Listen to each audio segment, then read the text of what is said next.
Shri Gurubhyo Namaha, Hari Om. Welcome to Lahari Cultural Learning. We will be starting every session of the Bhagavad Gita with the Gita Dhyana Shlokam. And for the benefit of viewers, I am sharing the same. Om Shri Paramatmane Namaha.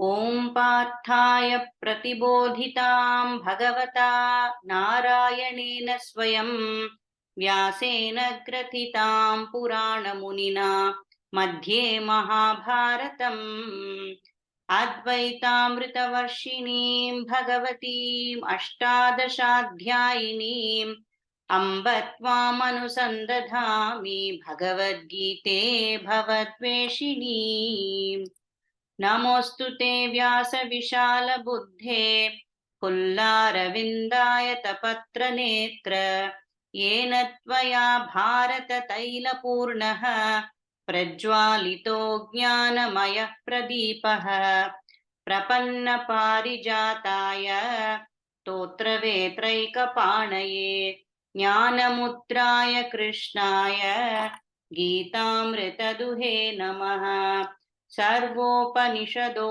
Gavo Dogdha Gopalanandanaha Pato Vatsasudhir Bhokta Dugdham Geetamritam Mahate Vasudeva Sutam Devam Kamsachanura Mardanam Devaki Paramanandam Krishnam Vande Jagadgurum Bhishmadrona Tata Jayatrata Jala Gandhara Nilotpala Shalyagrahavati Kripena Vahani Karnena Velakula Ashwathama Vikarna Ghora Makara Duryodhana Vartini Sotirna Khalu Pandavairananadi Kaivartaka Keshavaha Parasharyavachah Sarojamamalam Geetarthagandhotkatam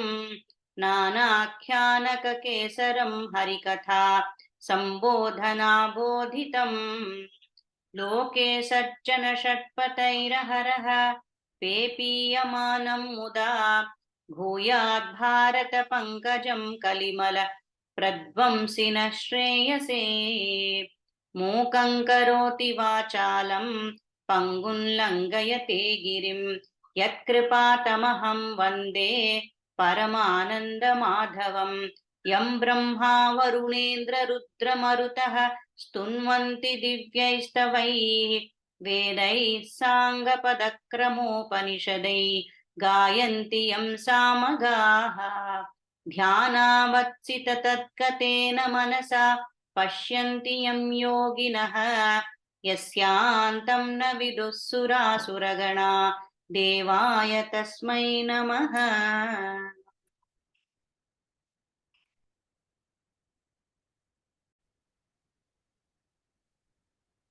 Hari Om. Welcome again to Lahari Cultural Learning. In this series of 12 lessons from the Bhagavad Gita, we're going to deal with a very important topic that affects all our lives on a day-to-day basis, and that is restlessness. So today's topic will be freedom from restlessness. What is restlessness? Is it the same as anxiety? Why do we feel restless? All these questions will be answered by Mathaji today. And today's session, as always, will start with the chanting. Mathaji, you can start. Yeah, Hari Om. Yukta karma phalam tyaktva shantimapnoti naishthiki ayukta kamakarena phale sakto nibadhyate yukta karma phalam tyaktva Yukta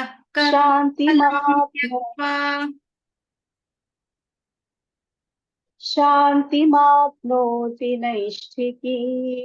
Shantimapnoti naishthiki.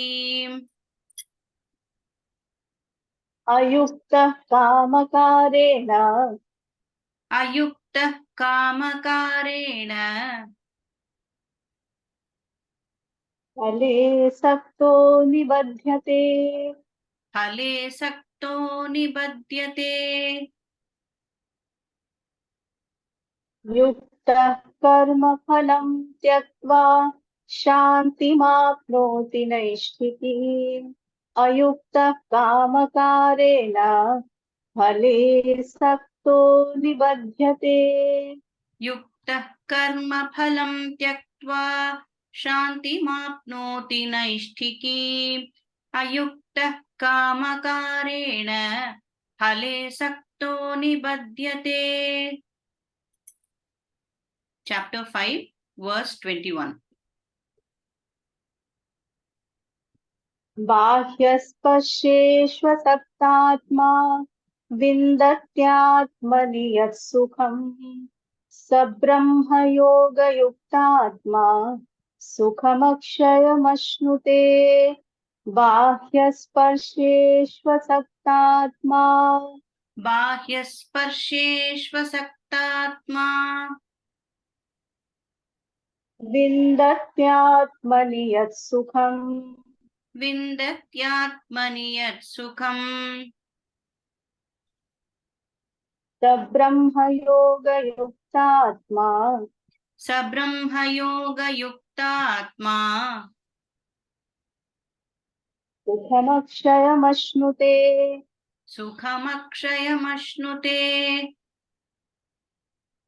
बाह्यस्पर्शेष्वसक्तात्मा विन्दत्यात्मनि यत्सुखम् स ब्रह्मयोगयुक्तात्मा सुखमक्षयमश्नुते बाह्यस्पर्शेष्वसक्तात्मा विन्दत्यात्मनि यत्सुखम् स ब्रह्मयोगयुक्तात्मा सुखमक्षयमश्नुते Chapter 5 verse 22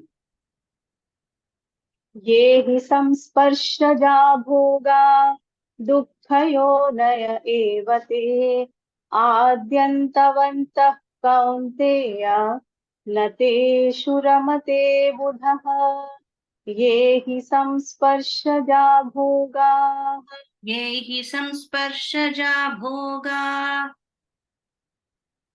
दुःखयोनय एव ते दुःखयोनय एव ते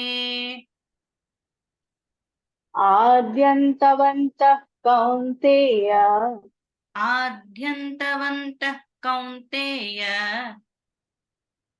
न तेषु रमते बुधः न तेषु रमते बुधः ये हि संस्पर्शजा भोगा दुःखयोनय एव ते आद्यन्तवन्तः कौन्तेय न तेषु रमते बुधः ये हि संस्पर्शजा भोगा दुःखयोनय एव ते आद्यन्तवन्तः कौन्तेय न तेषु रमते बुधः Chapter 5 verse 24 योऽन्तः सुखोऽन्तरारामः तथान्तर्ज्योतिरेव यः स योगी ब्रह्मनिर्वाणं ब्रह्मभूतोऽधिगच्छति योऽन्तः सुखोऽन्तरारामः योऽन्तः सुखोऽन्तरारामः तथान्तर्ज्योतिरेव यः तथान्तर्ज्योतिरेव यः स योगी ब्रह्मनिर्वाणं स योगी ब्रह्मनिर्वाणम् ब्रह्मभूतोऽधिगच्छति ब्रह्मभूतोऽधिगच्छति योऽन्तः सुखोऽन्तरारामः तथान्तर्ज्योतिरेव यः स योगी ब्रह्मनिर्वाणं ब्रह्मभूतोऽधिगच्छति योऽन्तः सुखोऽन्तरारामः तथान्तर्ज्योतिरेव यः स योगी ब्रह्मनिर्वाणं ब्रह्मभूतोऽधिगच्छति.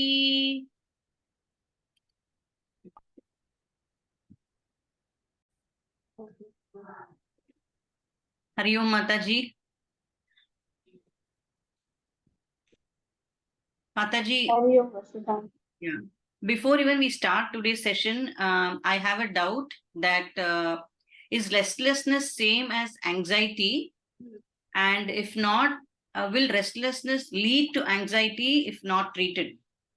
So that is a question. So maybe we can start with that and then you can take us through the Gita lessons for today. Okay, fine. We shall take up this. Am I audible, Vasudha, Yes, Mataji. properly? Yeah. Yeah. See, sometimes we have giddiness, isn't it? Sometimes we feel giddiness. Now, giddiness is the result. Reasons may be different. That giddiness is called vertigo. It may be caused because of the gastric problem. It may be caused because of the spondylitis. It may be caused because of the thickening of the liquid in the eardrum. So, vertigo is an impact, isn't it? In the same manner, anxiety or being anxious is a disease, it is a symptom. Restlessness is the effect of that.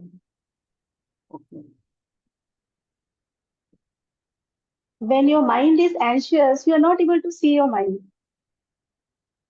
But as a result of the anxiety, when you don't know, that lack of clarity, that lack of what do I want, what I'm looking for, or impatience, all these things gets expressed through our physical body or through our words or action. So both are connected. Okay, Mataji. And there are people who visibly are not restless, but then they suffer some other kind of setback. Okay? So freedom from restlessness. Yeah. So what is this restlessness that all of us are suffering from? God has given us a beautiful life. He has also made all the essential arrangement for us. He has not made us responsible for anything that is essential for our life. That department he is looking after, like oxygen, air, water, sunlight, digestion, the working of the inner organ of a body. But still, we feel that, we have to do this, we have to do that, how things will move, what will I do? So instead of enjoying the gift and bounty of nature, we end up being restless. We should not be, but the fact is we are. So through Bhagavad Gita, Lord Krishna has given a very uh, important message and very important mantras how to handle restlessness. Because Arjuna also was a mighty warrior. He had never lost any war in his life. He was always a winner. But when he came to the war field, he suffered emotionally. He crumbled down psychologically. So obviously, it has something to do with our understanding, attitude, and expectations towards the life and different activities that we are doing in our life, isn't it? So, in order to understand the restlessness, we have to understand why we feel restless and when do we feel restless. A sleeping man never feels restless. Only when we get into activity, we are at some responsible post, we have to do something, we have to discharge a duty.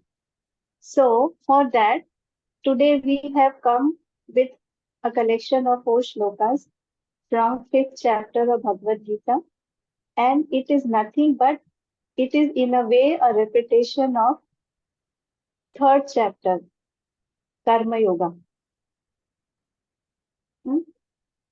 Lord Krishna has been very, very patient. Arjuna is asking the same question again and again as we do. So, the first shloka as we chanted, Yuktaha karma phalam tyaktva shantim apnoti naishtikim. Ayuktaha kamakarena phale sakto nibhatyate. The meaning of this shloka is offering the fruit of actions to God. Karma phalam tyaktva. Karma phalam means the result of karma. Tyaktva, leaving. You don't have to leave it, you have to offer it to God. The karma yogi attains everlasting peace. Shantim apnoti, in the shape of God realization. Whereas he who works with the selfish motive, being attached to the fruit of actions through desire, get tied down, becomes restless, and always remains restless. So there are 2 things.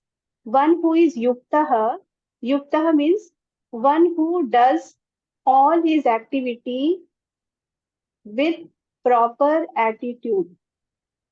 What is karma yoga? Right action with right attitude. That is actions all of us are doing. But we are doing either wrong actions or we are doing right actions wrongly with wrong attitude. So Lord Krishna is saying, whoever is doing his action following the principles of karma yoga, the one word explanation is doing action selflessly. That is karma yoga. Now, who is yuktaha? Yukta is one who has got the collected mind, composed mind. When you are cooking in the kitchen, 4 burners are there. You have placed 4 items. And if your mind is restless, can you do the cooking properly? You cannot. So you have to be yuktaha. Yuktaha means your all the faculties of your personality should be employed and focused towards the work that you are doing. Then everything should be in unison. Whatever you believe in, you are working for it. So if a mother is cooking in the house, in the kitchen, the feeling in the heart should be that I'm cooking for my family. Their health should be all right. Food should be cooked well. Then, they all should get proper food in proper time. But if she starts doing the cooking and she's grumbling, nobody understands me. Only I have to cook every day. I have to go to office also. How to manage? None of them have got up. I have to manage everything. So what happens? They hear you lose the yuktata. Your whole personality is not in one unison. They are not in one harmony. So yuktata means we have to have a composed mind. Huh? Naishtikim. And this composure of mind is a result of one pointedness. When we practice any line of discipline for a long time, with full faith and readiness, then we develop one kind of stability in our mind and conviction. That conviction is called Naishtikin, Nishtha. Nishtha means you are given to one Nishtha, or you are given to one line of discipline or one Uddeshyam in your life to the exclusion of everything else in your life. The primary focus. So, born out of the perfection that is born out of Nishtha. Nishtha means Nisheshena Tishtati. To the exclusion of everything else, I have taken it up in my life. Only when we do it, huh? Neeraj Chopra, what he is today is only the result of his nishtha towards whatever he is doing. He forgot everything else in his life. He was not worrying whether he will get the gold medal or not. If you listen to his interview, he's saying that I was competing to myself. Whatever record I had set in my previous performance, I wanted to break that record. Yes, that was his focus. Was he anxious for that? No. So, this will give me shanti.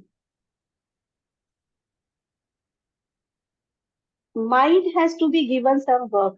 If you don't apply your mind to a disciplined way of life, disciplined way of thinking, disciplined way of action, then it will wander here and there.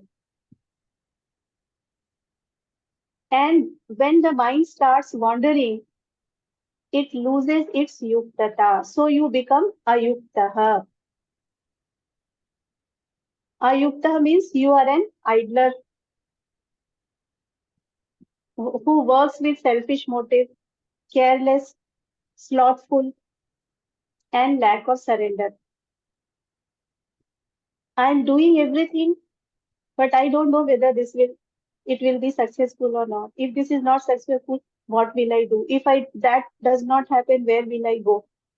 So many options come in our mind that takes away our focus from the present application to the impending job that we should be doing. And this basically comes from lack of surrender. Okay, so how to become yuktaha? We have to give up towards attachment towards the karma phalam.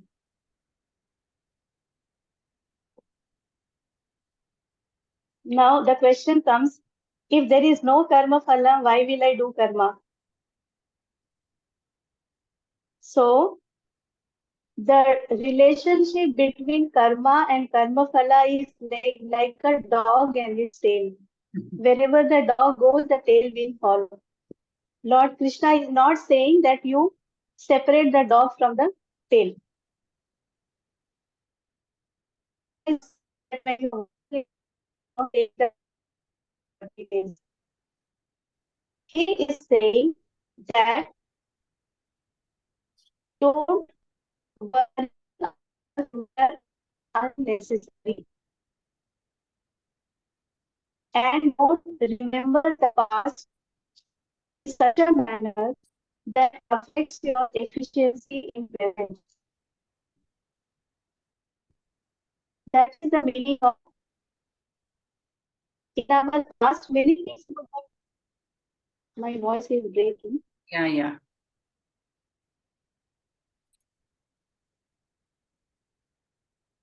Yes, Mathaji. So how to lead, how not to get attached to karma phala. That means give up attachment, anxiety towards favorable and unfavorable result. We should anticipate and then plan for it. We should not worry about it. about we have to remain focused in the present. There should not be any regrets about the past. If at all, utilize your past experience to learn lessons and become more mature and efficient in present. And about future, do not worry. Plan and prepare. Never allow your mind to get into the circle of anxiety. See, anxiety comes and grips us. We don't plan for anxiety. That in 24 hours, this is the time we will keep for becoming anxious. No, it comes and grips us. So that transformation we have to bring. How do we bring that transformation?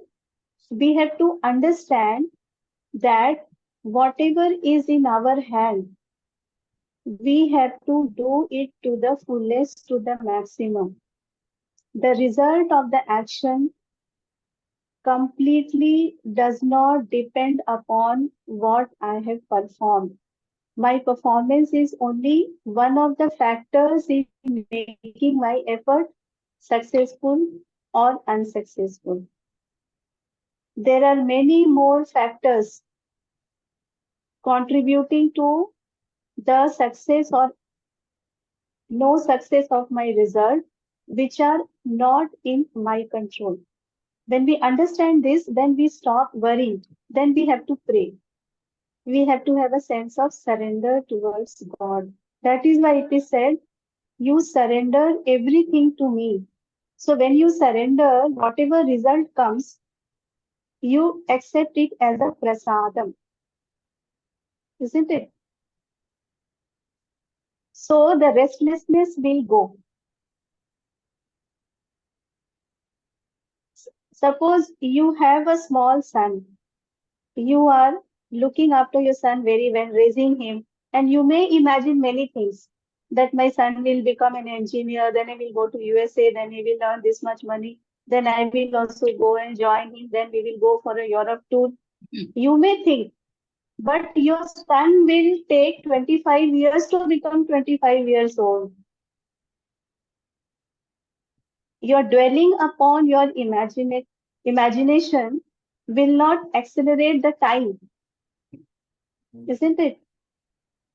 So if the mind has developed a culture of nurturing the imaginary thoughts, what happens? We go away from the reality of the life. And it also hampers our success rate. So either we revel and enjoy the imagination, or we get anxiety, or we get depressed. Both are same in terms of the kind of harm they do. So we should not be restless. However, water we pour in the mango tree, it will take X number of years to become matured and give mangoes to us. So that we have to be practical, we have to be realistic. Other than that, we have to understand that whatever work I am doing, if I do the work properly, it will give me a result. But the satisfaction that I am getting in my heart, it is purely the result of my own heart. It does not depend upon the success and failure of my action. Success of my action gives me satisfaction. They are relative. If it was not so, the same action becomes a source of ananda for me, and the same action becomes a source of grief for others. If I have done very well in my exam, I'm very happy, but my neighbor is not happy. Isn't it? And if I am not grounded in my heart, I will get affected by my neighbor's unhappiness. And I will start feeling that, see, I have done so well, but they are not able to be happy. and that will make you sad. If we buy a car, a new model car, it gives us happiness. But you imagine a condition when you are living in a jungle, stark jungle, with nobody around. If you get a new car, will you get the same happiness? No. So we have to be the seeker of that happiness which is of higher order. And it does not depend upon the sense of competition, the sense of jealousy, the sense of superiority, the sense of inferiority. That means we have to become an aspirant of higher and finer ananda, happiness. Okay. Whoever attains this and whoever seeks this, he alone becomes peaceful because other things are relative, they come and go. This is what Lord Krishna is telling in next shloka. Bahya sparseshu bahyah sparsheshu asaktatma Vindati atmani yat sukham sa brahmayoga yuktatma sukham akshayam ashnute. He's saying that you become an aspirant of higher ananda, not cheap happiness.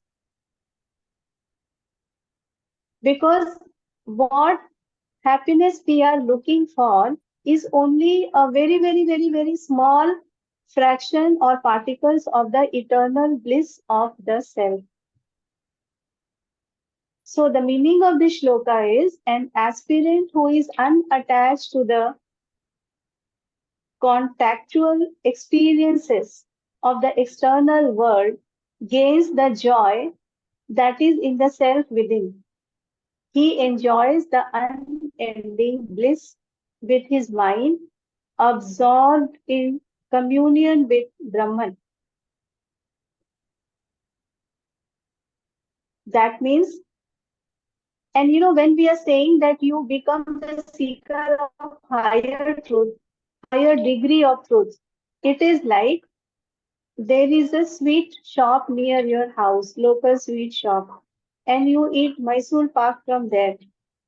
One day by mistake you go to a very good brand meat sweet shop, Ananda or whatever. And there you get to eat same sweet. Once you have tasted the higher quality, you will not go for the lower quality. This is what Lord Krishna is saying. What does that mean? You get higher quality of sukha and ananda when you are not obsessed with the worldly pleasure or the pleasure that depends upon any external factor. So who is a Brahma Yoga? Brahma Yoga is the person who is emotionally, intellectually, psychologically independent. He enjoys everything. Okay? And we should try to understand it further.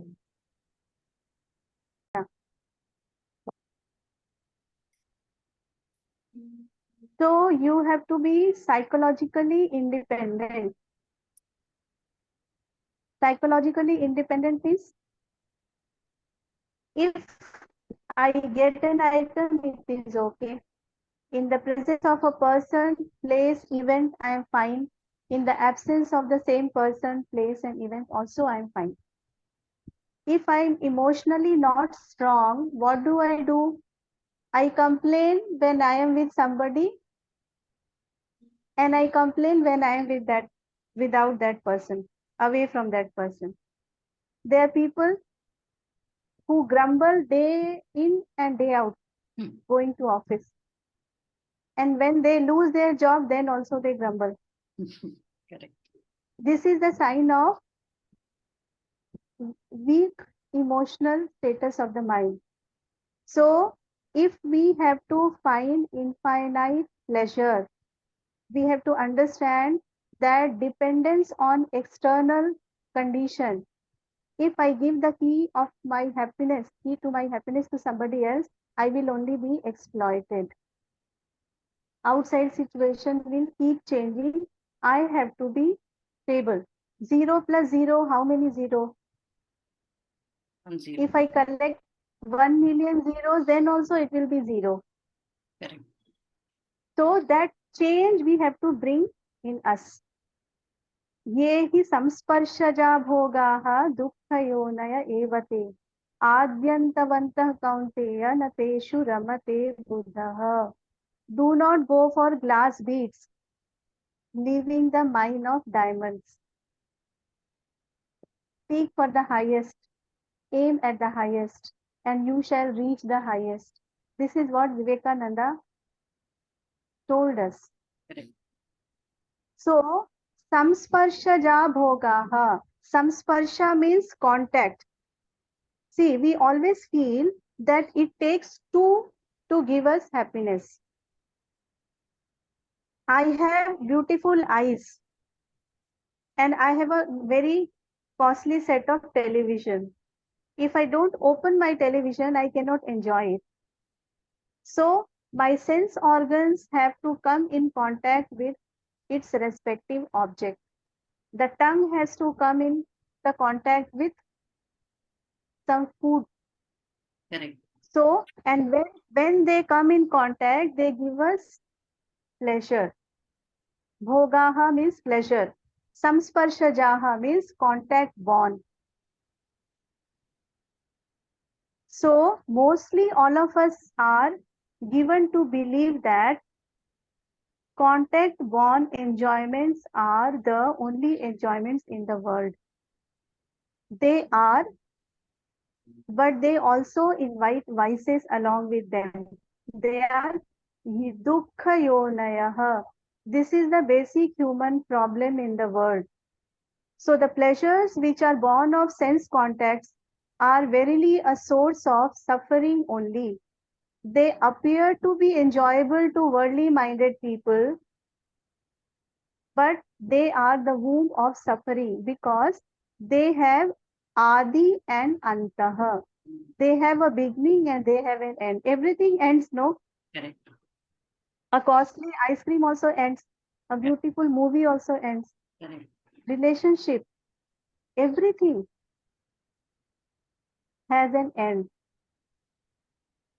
So, sense organs, and they are dukkha yonayah. They are the womb of suffering because it is a pain to acquire, be it an object, relationship, anything. It is a pain to maintain. And it is a pain to lose also. If we are prepared for that, then we should accept the restlessness also. Then restlessness should not be a problem. People may say, but I have a beautiful relationship.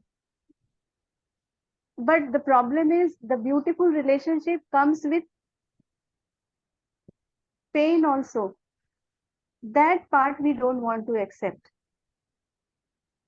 Lord Krishna is saying that any wise people, they don't depend upon them completely. Seek a good relationship and probably you will get it also. But don't seek a relationship because you want to be happy after that. It will bring unhappiness also. Accept both. So, na teshu ramate buddha. Anything in this life that has an adi means beginning, and that has an anta, end. Everything is the source of misery. They themselves are not source of misery. They become source of misery because of our wrong expectations from them. We don't remember that everything will come to an end. So anything that is contact born, we are expecting an endless happiness. This we have to understand, we have to become wise. If I get a son, I will be happy.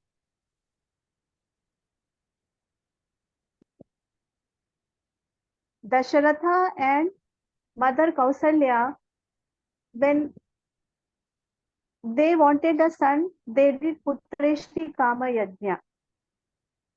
Dasharatha himself became instrumental in sending Rama to forest. That time Mother Kausalya told, it would have been better if you would not have got a son. Isn't it? So anything that is contact born, we want to have a good job, good package. You may have a very bad boss then in your office. Huh? We want to have servants around us, but then it is a pain to maintain them, to get the work done from them. Everything. So either we accept everything along with their consequences, or we are ready to accept the emptiness, missing feeling, loneliness, and non possession.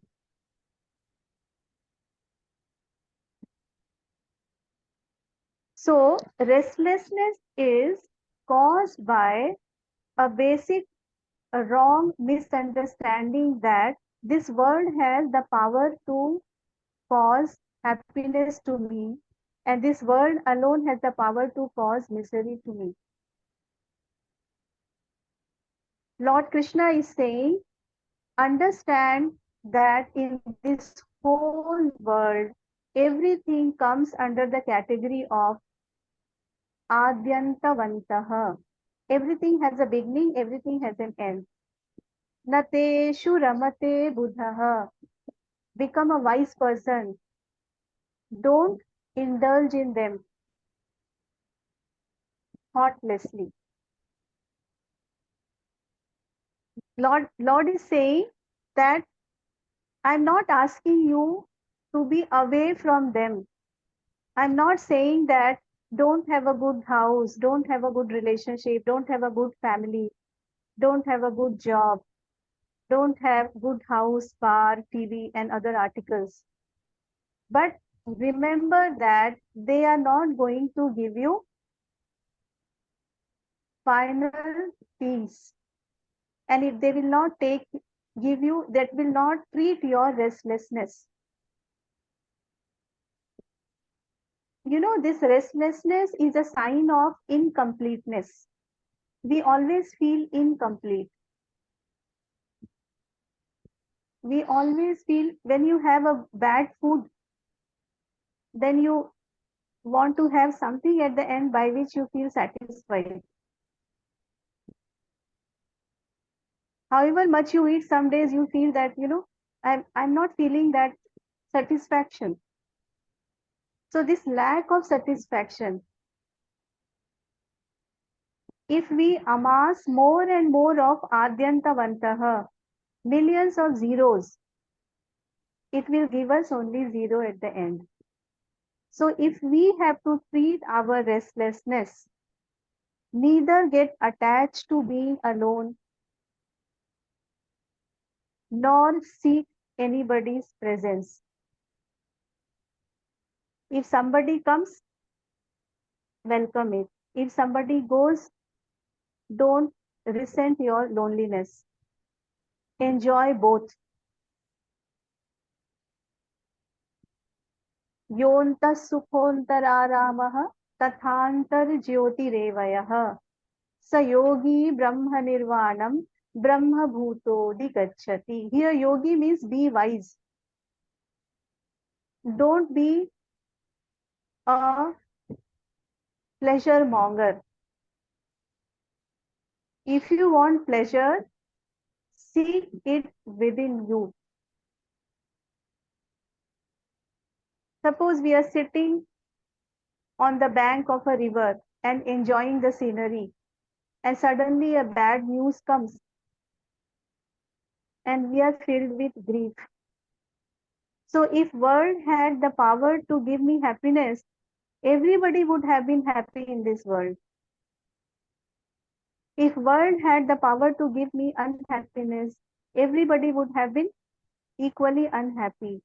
The same bank of the river that was giving me happiness before I got the bad news and sad news is not capable of giving me any further happiness.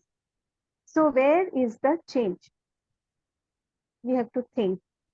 Restlessness cannot be treated by changing and setting right the external situation. Relatively, yes. Relative change will give a solution to your relative restlessness. So don't become Sukhontararamaha. Have the conviction, have the right understanding. Brahma Nirvanam. Then only you get the eternal peace. Always remember, any possession comes with pain and pleasure. Ayatam ayatam apekshaniyam. Gatam gatam sarvam upekshaniyam.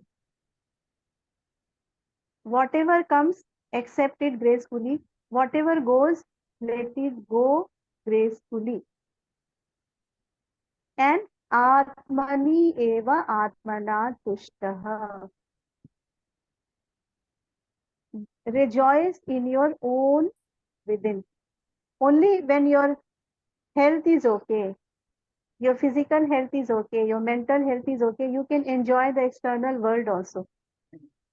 So what is the source of happiness? It is within us. Restlessness is a state of mind that visits you. You are not restless.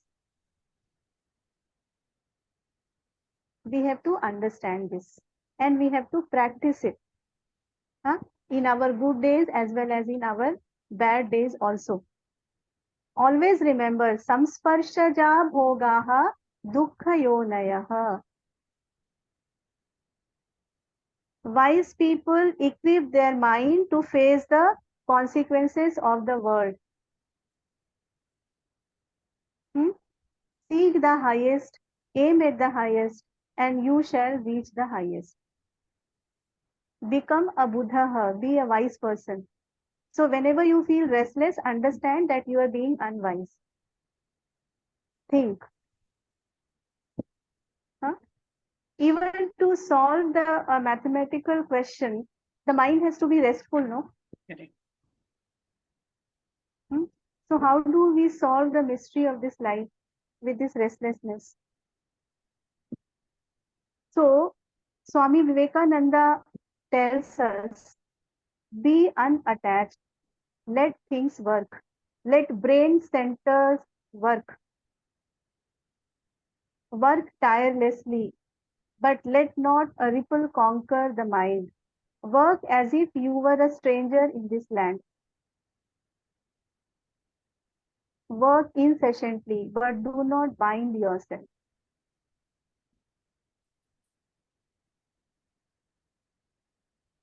We have to contemplate over it and we have to practice it. And surely we shall overcome restlessness.